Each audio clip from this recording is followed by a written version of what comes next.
Thank you for listening to Shulchanaruchharav.com. In directives of the Rebbe, one is to learn Torah prior to saying Selichos. The Rebbe said that the content to be learned is matters which pertain to practical halacha, and this applies to each day of Selichos. Likewise, one should study a portion of the Maimer of the Chavayat Tzaka, which is printed in the beginning of Selichos. Or as the Rebbe said, if you don't have time to learn the whole Maimer, at the very least, learn its beginning and its end. On the first night of Selichos, this is to be learned prior to midnight. Another directive of the Rebbe is to give tzedakah before Selichos, and on the first night of Selichos, since we don't give tzedakah at night, therefore one should wait to give the tzedakah until after Chatzos, until after midnight.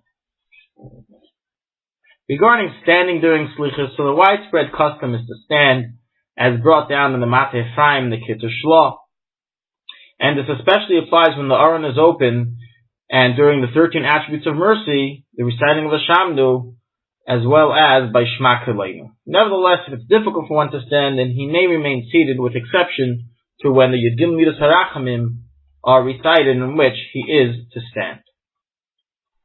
The Chazan of Selichos always recites Selichos wearing a talis, and therefore, if he's reciting Selichos before the allowable time to say a bracha over talis, as is the case on the first night, on Motzei Shabbos, therefore he should borrow a talis from another person in order to avoid any shaila of a blessing.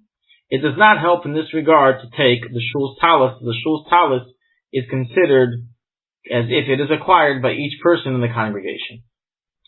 Selichos must be recited slowly and with concentration, and as is brought down in Achronim, it is better to recite a lesser amount of Selichos, but with proper concentration, than a larger amount without concentration.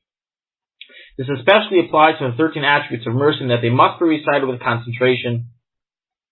While reciting 13 attributes of mercy, one is to bend his back slightly, to arch it forwards. As well as discussed in previous shiurim, one may not recite the Yud Gimel Midas Harachamim if he's without a minyan, and our custom is not to recite it even in the tune of the Torah reading.